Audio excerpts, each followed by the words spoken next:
Hello friends, welcome back to our class. So how are you all? I hope you all are doing good. So as we all know for our exam हम science के previous year questions पर discuss कर रहे थे. उसी series को continue करते हुए आज की क्लास में भी हम साइंस के प्रीवियस ईयर क्वेश्चन पर डिस्कस करेंगे. ये 7th क्लास है. ऑलरेडी 6 क्लासेस में हम PYQ ही हमने डिस्कस किए हैं. तो आई होप आपने क्लास देख ली होगी. अगर नहीं देखी है तो आप जाकर देख लीजिएगा, जिसका लिंक आपको डिस्क्रिप्शन बॉक्स में मिल जाएगा. तो बिना टाइम वेस्ट किए हुए आज की क्लास को स्टार्ट करते हैं.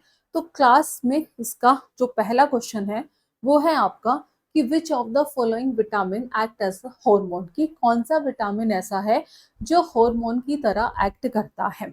तो अगर मैं बात करूं विटामिन डी, किसकी? विटामिन डी की. विटामिन डी, तो इसकी शॉर्ट ट्रिक मैं आपको बता देती हूँ. आपको डी से क्या याद रखना है? Dual role. ठीक है, डी से क्या याद रखना है? Dual role. अब डुअल रोल क्या मतलब है? डुअल रोल का यानी कि ये विटामिन की तरह भी काम करता है, एक्ट करता है, और साथ ही साथ हार्मोन की तरह भी एक्ट करता है. तो अब ये आप नहीं भूलोगे, आपको याद रहेगा कि जो विटामिन डी है वो डुअल रोल प्ले करता है, यानी कि वो विटामिन की तरह भी एक्ट करता है और हार्मोन की तरह भी एक्ट करता है. तो आंसर क्या हो जाएगा आपका? Vitamin D. क्लियर हुआ? तो विटामिन सी, एस्कॉर्बिक एसिड नहीं, जिसकी कमी से स्कर्वी होती है, नहीं. ई भी नहीं, बी भी नहीं. तो जो विटामिन डी है ये क्या हो जाएगा इसका सही आंसर. ठीक है, तो ये शॉर्ट ट्रिक आपको ध्यान रखनी है. दैट इज डुअल रोल, जिससे विटामिन डी डी से आता है, जिसका डबल रोल है, यानी कि vitamin plus hormone. Okay, next question से पहले एक बार इसकी एक्सप्लेनेशन जरूर देख लेते हैं. विटामिन डी जो है वो बॉडी में हार्मोन की तरह भी एक्ट करता है. ये कन्वर्ट हो जाता है एक्टिव फॉर्म में, दैट इज कैल्सीट्रियोल, जो रेगुलेट करता है कैल्शियम एब्जॉर्प्शन को, बोन ग्रोथ को, और ये प्रोड्यूस होता है, it is produce in the skin when expose to sunlight and then activated in liver and kidney. यानी कि किसके वजह से? यह सूर्य के प्रकाश से त्वचा में बनता है. कहाँ प्रोड्यूस होता है? स्किन में बनता है. किसके वजह से? सनलाइट की वजह से. एंड एक्टिव, उसके बाद एक्टिवेट कहाँ हो जाता है? लीवर एंड किडनीज में. ठीक है, तो बता दिया. डी से आपको ध्यान रखना है, dual role, vitamin plus hormone. आगे बढ़ते हैं. नेक्स्ट क्वेश्चन से पहले कुछ विटामिन है, उनका केमिकल नेम है, और उनकी कमी से कौन सी बीमारी होती है. ये एक ऐसा टॉपिक है जहां से यूपी टेट में हर साल कोई ना कोई क्वेश्चन पूछा गया है. बेसिकली प्रीवियस ईयर क्वेश्चन जब हम सॉल्व करते हैं तो हमें आइडिया लगता है कि पैटर्न क्या है. और बेसिकली आपने देखा होगा कि यूपी टेट में जिस टॉपिक से क्वेश्चन पूछे जाते हैं वो हर साल ही उसी टॉपिक से क्वेश्चंस आपके रिपीट होते हैं, और सेम क्वेश्चन भी आने के चांसेस होते हैं. तो लेट्स सी, बात करते हैं विटामिन सी. जैसा कि बताया था, इसका जो नाम है एस्कॉर्बिक एसिड, इसकी कमी से कौन सी बीमारी होती है? Scurvy. After that vitamin D that is calciferol D2, यानी कि एर्गो कैल्सीफेरोल. D3 कोलियो कैल्सीफेरोल, ये आपको ध्यान रखना है. Vitamin D that is calciferol ध्यान रखना है. अगर D2 D3 स्पेसिफिक कर दे तो वो भी आपको ध्यान रखना है. अब विटामिन डी की कमी से क्या होता है? रिकेट्स होता है. After that vitamin E that is tocopherol. ठीक है, vitamin D calciferol, vitamin E tocopherol. तो ये नर्व और मसल्स को क्या कर देता है? डैमेज कर देता है. अब बी के बी कॉम्प्लेक्स बहुत सारे हैं, जैसे B1 है जिसका नाम होता है थायमिन. थायमिन की कमी से, यानी कि विटामिन B1 की कमी से कौन सी डिसीज होती है? बेरी. Vitamin B3 that is riboflavin, इसकी वजह से क्या होता है? चिलियोसिस होता है, यानी कि स्किन और लिप डिसऑर्डर. किसकी वजह से होता है? विटामिन B2 की कमी से होता है. विटामिन B3 जिसका केमिकल नेम है निएसिन, इसकी कमी से कौन सी डिसीज होती है? तो पेलेग्रा होती है. Vitamin B5 that is pantothenic acid, इसकी कमी से क्या होता है? इरिटेशन और फैटिग्यू होता है. आफ्टर दैट B6 पायरिडॉक्सिन, बहुत बार पूछा जाता है। विटामिन B6 की कमी से क्या होता है, अनीमिया होता है। Vitamin B7 that is biotin, जिसकी वजह से आपको हेयर और स्किन प्रॉब्लम हो सकती है। विटामिन B12 बहुत इंपॉर्टेंट है, हर बार पूछा जाता है। साइनोकोबलामाइन, इसकी कमी से क्या होता है, प्रीनिशियस अनीमिया। पूछ लिया जाता है कि जो प्रीनिशियस अनीमिया है वो किस विटामिन की कमी के वजह से होता है, तो विटामिन B12 की वजह से। यूपी टेट की अगर मैं बात करूं तो विटामिन C बहुत बार पूछा जाता है। विटामिन B9 भी बहुत बार पूछा जाता है। डी भी इंपॉर्टेंट है, साथ ही साथ आपका B12। ठीक है, तो ये कुछ इंपॉर्टेंट विटामिन है जिनकी कमी से आपको कौन सी डिजीज हो, जिनकी कमी से कौन सी डिजीज होती है वो आपको पता होना चाहिए। तो इस चार्ट का या तो आप स्क्रीनशॉट ले लीजिए, ठीक है, या कहीं पे आप ड्रॉ भी कर सकते हैं और उसे अपने रूम में लगा लीजिएगा और डेली उसे रिवाइज करिएगा। ठीक है, तो आप स्क्रीनशॉट इसका ले सकते हैं, इंपॉर्टेंट है, याद रखिएगा। और जिस भी स्टूडेंट को यूपी टेट के नोट्स चाहिए, साइंस के, स्पेशली साइंस के आपको यूपी टेट के नोट्स जो हैं वो आपको हमारी एप्लीकेशन टॉपर्स टारगेट पर मिल जाएंगे, जिसका लिंक आपको डिस्क्रिप्शन बॉक्स में मिल जाएगा, या आप प्ले स्टोर से जाकर भी डाउनलोड कर सकते हैं, जहां आपका कंप्लीट साइंस जो है वो कवर होगा, एनसीईआरटी बेस्ड होगा, तो आप उन्हें भी एक बार गो थ्रू कर सकते हैं। ठीक है, आफ्टर दैट नेक्स्ट क्वेश्चन आता है, according to 5 kingdom system of classification, कि 5 किंगडम सिस्टम ऑफ क्लासिफिकेशन के according bacteria and blue green algae ये किस में आते हैं। अगर आपको नहीं पता कि ये किस में आते हैं, इन्होंने कहा है bacteria and blue green algae. तो 20 बैक्टीरिया, और आप सभी जानते हैं तो ये किस में आते हैं, ये आते हैं किंगडम मोनेरा में। किस में आते हैं, किंगडम मोनेरा में आते हैं। तो 5 किंगडम सिस्टम ऑफ क्लासिफिकेशन के अकॉर्डिंग जो bacteria and blue green algae हैं तो ये किस में आते हैं, ये किंगडम मोनेरा में आते हैं। तो पहला ऑप्शन है फंगे गलत, तो जो मोनेरा है बी ऑप्शन जो है ये क्या हो जाएगा, सही आंसर। क्लियर है, आगे बढ़े। नेक्स्ट क्वेश्चन है आपका, क्वेश्चन नेक्स्ट है कि which of the following is a tissue, कि इनमें से कौन सा टिश्यू है। आप सभी जानते हैं जो पहला ही ऑप्शन है ब्लड। ब्लड क्या है, एक that is a connective tissue. बाकी के ऑप्शन देखने की तो नीड है ही नहीं, क्योंकि ब्लड क्या है, that is a connective tissue, और यही क्या हो जाएगा, सही आंसर। किडनी, लंग, ओवरी तीनों गलत, तो ब्लड क्या है, that is the correct answer. Clear, next question. Okay, next question है आपका, नेम ऑफ द हार्मोन, कि वो कौन सा हार्मोन है जो कि ओव्यूलेशन के दौरान जो है पीक पर रहता है। ठीक है, किसके दौरान, ओव्यूलेशन के दौरान। वो एस्ट्रोजन है, ठीक है जी, फॉलिकल स्टिमुलेटिंग हार्मोन है, ल्यूटेनाइजिंग हार्मोन है, या फिर प्रोजेस्टेरोन है। तो ओव्यूलेशन के दौरान जो हार्मोन पीक पर रहता है वो होता है आपका ल्यूटेनाइजिंग हार्मोन। कौन सा हार्मोन, ल्यूटेनाइजिंग हार्मोन। तो इसमें जो ऑप्शन थर्ड है वो सही हो जाएगा। अब इसकी एक्सप्लेनेशन देखेंगे, क्योंकि इसका आइडिया होना आपको जरूरी है। तो जिस स्टूडेंट ने अभी तक स्टडी नहीं किया तो एक बार देख लेते हैं। ओव्यूलेशन क्या होता है, that the release of a mature egg from ovary. ठीक है, ओवरी से एक मैच्योर एग रिलीज होता है जिसे ओव्यूलेशन कहते हैं। एग एंटर कहाँ करता है, फेलोपियन ट्यूब में, जहां पर फर्टिलाइजेशन होता है। ये पूछ लिया जाता है कि फर्टिलाइजेशन होता कहाँ है, तो फर्टिलाइजेशन जो है वो फेलोपियन ट्यूब में होता है। तो इन्होंने नेक्स्ट पॉइंट वही लिखा है कि यहाँ पर क्या होता है, फर्टिलाइजेशन होता है। तो ल्यूटेनाइजिंग हार्मोन पूछ लिया जाएगा कि कहां से रिलीज होता है, तो ये रिलीज होता है एंटीरियर पिट्यूटरी ग्लैंड से। कहां से, एंटीरियर पिट्यूटरी ग्लैंड से रिलीज होता है। हायर एस्ट्रोजन लेवल जो है वो ट्रिगर करता है किसे, ल्यूटेनाइजिंग हार्मोन को अचानक बढ़ाता है।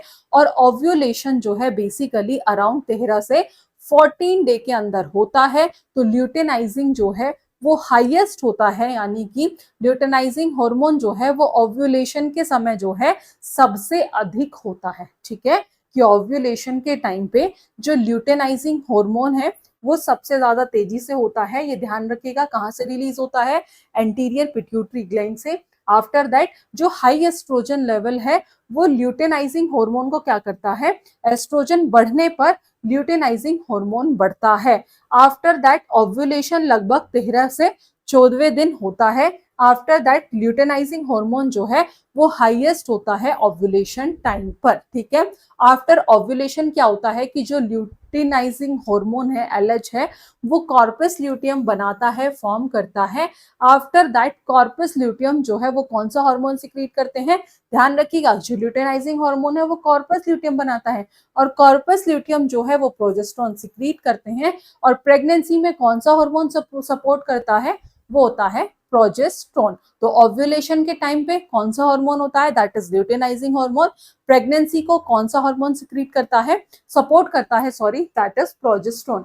आफ्टर दैट एस्ट्रोजन, तो एस्ट्रोजन ये रिस्पॉन्सिबल होता है जो फीमेल के फिजिकल फीचर्स होते हैं, तो उनके लिए जिम्मेदार कौन होता है, वो होता है एस्ट्रोजन, जो कि रिप्रोडक्शन में, अब ये पूछ लेंगे कि रिप्रोडक्शन में कौन सा हार्मोन हेल्प करता है, तो वो करता है आपका एस्ट्रोजन, जो कि प्रोड्यूस कहां से होता है, ओवरी से, एडर्नल ग्लैंड से एंड फेट टिश्यू से। ये मेल और फीमेल दोनों में प्रेजेंट होता है, बट जो एस्ट्रोजन की जो मात्रा है वो फीमेल्स के अंदर ज्यादा होती है। ये बोन, ब्रेन और हार्ट हेल्थ को क्या करता है, सपोर्ट करता है। आफ्टर दैट एक हार्मोन था फॉलिकल स्टिमुलेटिंग हार्मोन, तो फुल फॉर्म आपको बता दी है, that is follicle stimulating hormone.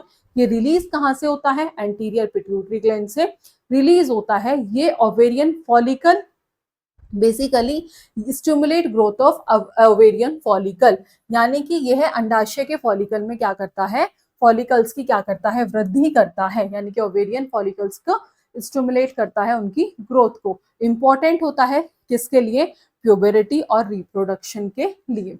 After that progesterone जो कि प्रेगनेंसी में हेल्प करता है, जो मेंस्ट्रुअल साइकिल को भी रेगुलेट करता है। कौन सा हार्मोन ऐसा है जो मेंस्ट्रुअल साइकिल को भी रेगुलेट करता है, दैट इज प्रोजेस्टेरोन, जो सिक्रीट कहां से होता है, कॉर्पस ल्यूटियम से सिक्रीट होता है, यूट्रस को प्रिपेयर करता है प्रेगनेंसी के लिए और ये प्रेगनेंसी को मेंटेन करने के लिए भी हेल्प करता है।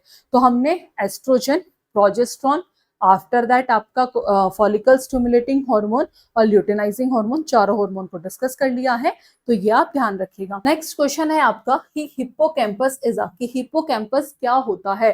तो हिप्पोकैम्पस एक फिश है और जूलॉजी में ये कुछ अलग भी होता है, वो अभी हम देखेंगे। तो प्रोटोकॉर्डेट नहीं, मैमल नहीं, सिलेंट्रेट नहीं, दैट इज अ फिश। तो जो बी ऑप्शन है ये सही होगा।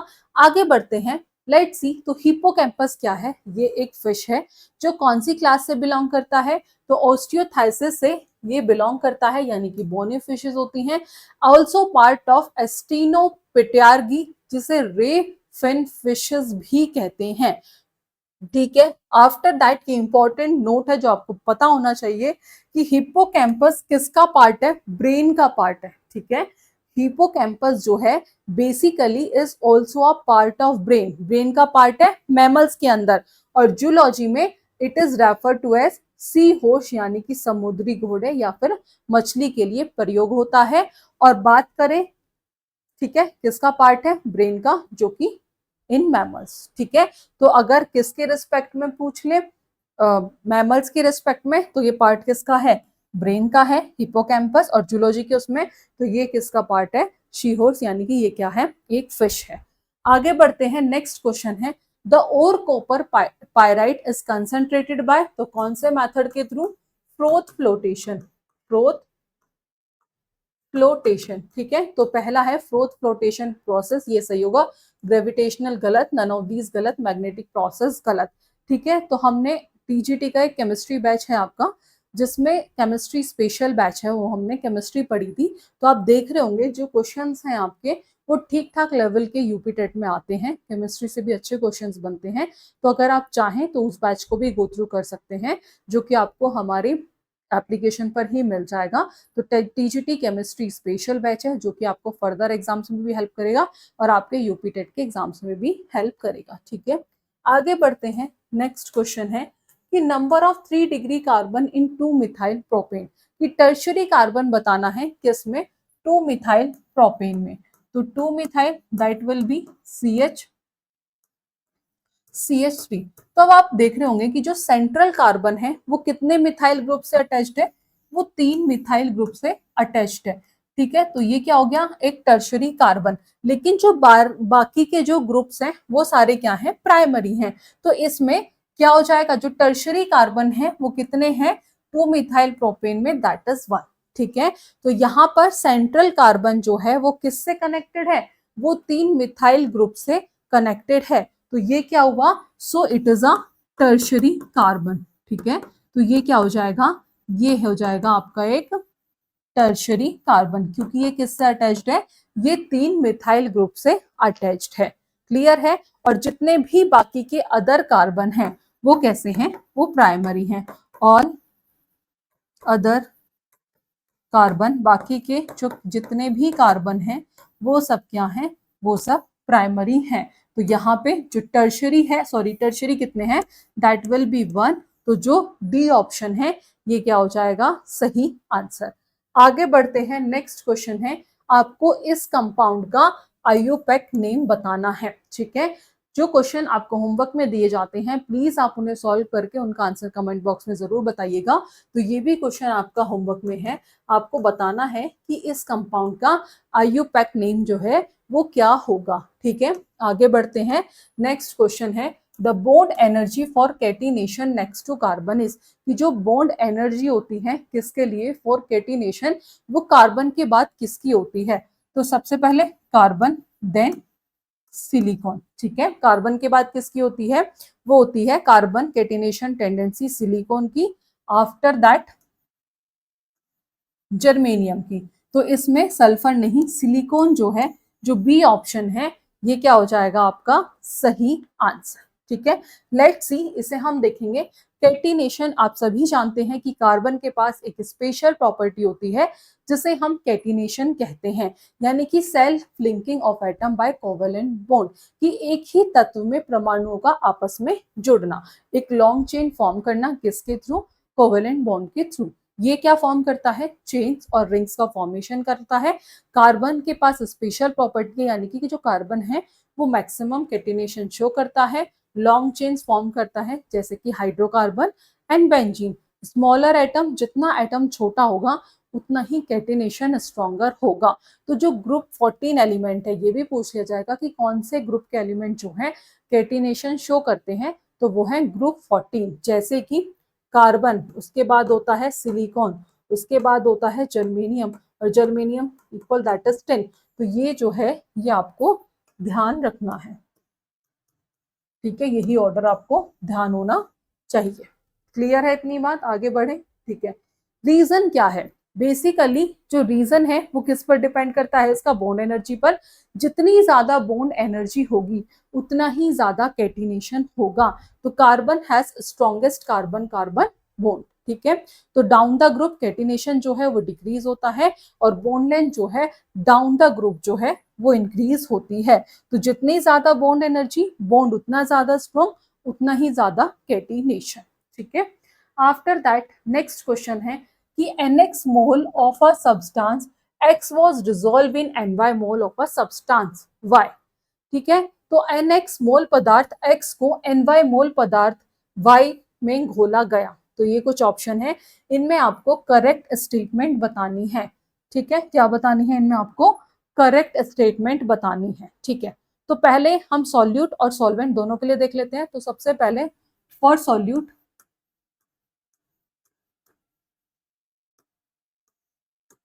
That will be nx plus ny। ठीक है जी, क्लियर है, ये किसके लिए है, फॉर सॉल्यूट के लिए। ठीक है, after that for solvent y is equals to, ठीक है, ये किसके लिए था, सॉल्यूट के लिए। अब देखेंगे सॉल्वेंट के लिए, तो that will B ny nx plus ny, किसके लिए, सॉल्वेंट के लिए और सॉल्वेंट के लिए। ठीक है, अब सम क्या होता है मोल फ्रैक्शन का, that is 1, sum of mole fraction, तो दैट विल बी, ये क्या हो जाएगा आपका 1। ठीक है, तो ये हो गया आपका, that will be x plus is equals to 1। I hope यहाँ तक किसी को कोई डाउट नहीं होगा। तो जो टोटल मोल फ्रैक्शन होता है वो ऑलवेज 1 होता है। अगर देखें कि if nx is equals to 2, ठीक है, अगर ये क्या है 2 है और ny is equals to 3, example से समझ लेते हैं। तो अगर nx की वैल्यू क्या है 2 है और इसकी क्या है 3 है, तो nx plus y that will be 5 हो जाएगा। तो 2/5 इज इक्वल्स टू 0.4 समथिंग कुछ आएगा। और ये कितना है दैट विल बी 3/5, तो ये आ जाएगा आपका 0.6। तो ये क्या था, इसका एक एग्जाम्पल था। तो इसमें क्या हो जाएगा, part upon total that is equal to mole fraction.